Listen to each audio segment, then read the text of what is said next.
નમસ્તે દર્શક મિત્રો, આપ સર્વનું અમારી યુટ્યુબ ચેનલ પર સ્વાગત છે. દર્શક મિત્રો, આજે આપણે એલિસા અને નાનામ સેનાપતિ કે જે કોડિયો હતો તેની વાર્તા સાંભળીશું. એલિસા વિશે બીજા વિડીયોની લિંક ડિસ્ક્રિપ્શન આમાં આપેલી છે, ત્યાંથી તમે જોઈ શકો છો, અથવા વિડીયોના અંતે તથા આઈ બટનમાં પણ તે વિડીયો મળી જશે, ત્યાંથી આપ મેળવી શકશો. તો ચાલો દર્શક મિત્રો, વિડીયો શરૂ કરીએ. આમાન નામનું એક સમુદ્ર રાજ્ય હતું. આ રાજ્યમાં નાનામ નામનો એક સેનાપતિ હતો.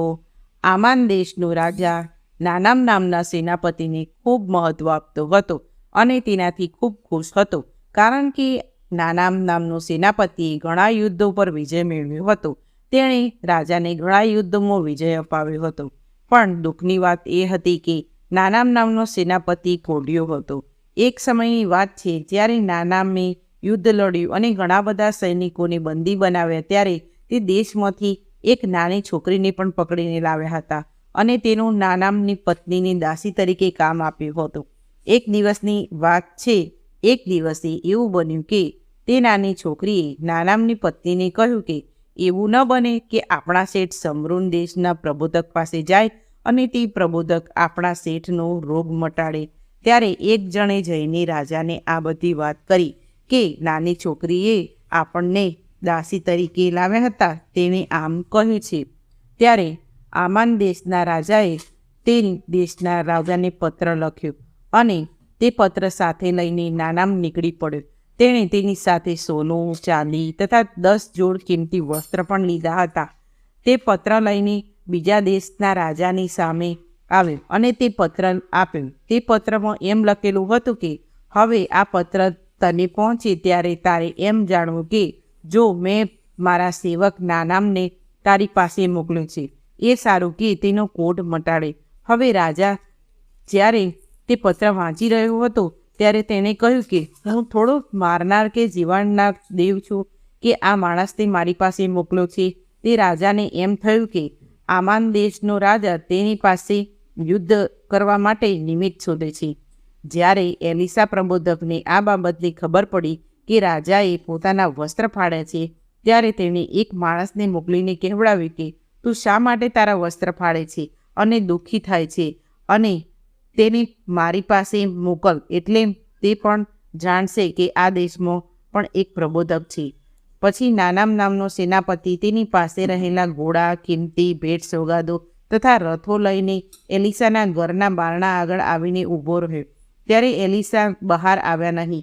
તેમણે તેમના એક માણસને મોકલીને નાનામને કહેવડાવ્યું કે તે યર્દન નદીમાં 7 વાર ડૂબકી મારશે એટલે તેના કોઢ મટી જશે. ત્યારે નાનામને ખૂબ જ ક્રોધાયમાન થયો અને ત્યાંથી ચાલ્યો ગયો, કેમ કે નાનામ એમ ધારતો હતો કે એલિસા તેનું સ્વાગત કરવા માટે તેના સામું આવશે અને તેના માટે પ્રાર્થના કરશે અને મારા શરીર પર હાથ ફેરવીને મને સાજો કરશે. પરંતુ એવું થયું નહીં. તેણે કહ્યું કે શું મારા દેશની નદીઓ આ દેશની નદીઓ કરતાં સારી નથી? હું તેમાં જ ડૂબકી ન લગાવું અને હું સાજો થયો? આમ કરીને તે ક્રોધમાંથી ત્યાંથી ચાલ્યો ગયો. ત્યાર પછી તેના નોકરોએ આવીને તેને સમજાવ્યું અને કહ્યું કે અમારા માલિક, શું પ્રબોધકે તમને કોઈ મોટું કામ કરવાનું કહ્યું હોત તો તું શું એ ન કરત? તે પ્રબોધકે તમને ખાલી નદીમાં 7 વાર ડૂબકી લગાવવાનું કહ્યું છે, તો તમારે તે કરવું જોઈએ. આમ કહેવાથી નાનામ માની ગયો અને તે યર્દન નદી પાસે ગયો. તે નદીમાં 7 વાર ડૂબકી લગાવી અને તેનો બધો રોગ મટી ગયો. તેનું શરીર નાના છોકરા કોમળ, સુંદર અને થઈ ગયું. પછી તે ઈશ્વર ભક્ત પ્રબોધક પાસે પાછો આવ્યો અને તેમને કહ્યું કે હવે મને ખાતરી થઈ ગઈ છે કે આ પૃથ્વી પર આપ જ દેવ માણસ છો. આપ કૃપા કરીને મારી પાસેથી ભેટ સોગાદો સ્વીકારો. ત્યારે પ્રબોધકે કંઈ પણ લેવાની ના પાડી. પછી નાનામે ખૂબ જ આગ્રહ કર્યો, છતાં પણ પ્રબોધકે કંઈ પણ લીધું નહીં. નામાને કહ્યું કે આપ કશું ન લેવું હોય તો કંઈ નહીં, પણ તમારા સેવકને 2 ખચ્ચર ભરીને માટી લઈ જવા આપો. પછી એલિસાએ નામાને 2 ખચ્ચર ઊંચકી શકે તેટલી માટી આપી. પછી નામાને વિદાય થયો. એલિસાનો એક નોકર હતો, તેનું નામ ગેજેઈ હતું. આ નોકરથી રહેવાયું નહીં. તેણે વિચાર્યું કે નામાન નામનો સેનાપતિ જે ભેટ સોગાદો લાવ્યો હતો તેમાંથી મારા શેઠે લેવું જોઈતું હતું. પછી તે નામાનની પાછળ દોડતો ગયો. જ્યારે નામાનને ખબર પડી કે કોઈ પાછળ દોડતું આવે છે, ત્યારે તેણે રથોને ઊભા રાખ્યા અને ગેજેહીને કહ્યું કે બધું ક્ષેમકુશળ તો છે ને? ત્યારે ગેજેહીએ કહ્યું કે હા, બધું ક્ષેમકુશળ છે, પરંતુ મારા શેઠે મને મોકલીને કહેવડાવ્યું છે કે બીજા પ્રબોધકો તેમના ઘરે મહેમાન થઈને આવે છે, તેમના માટે થોડુંક ચાંદી અથવા 2 વસ્ત્રો આપો.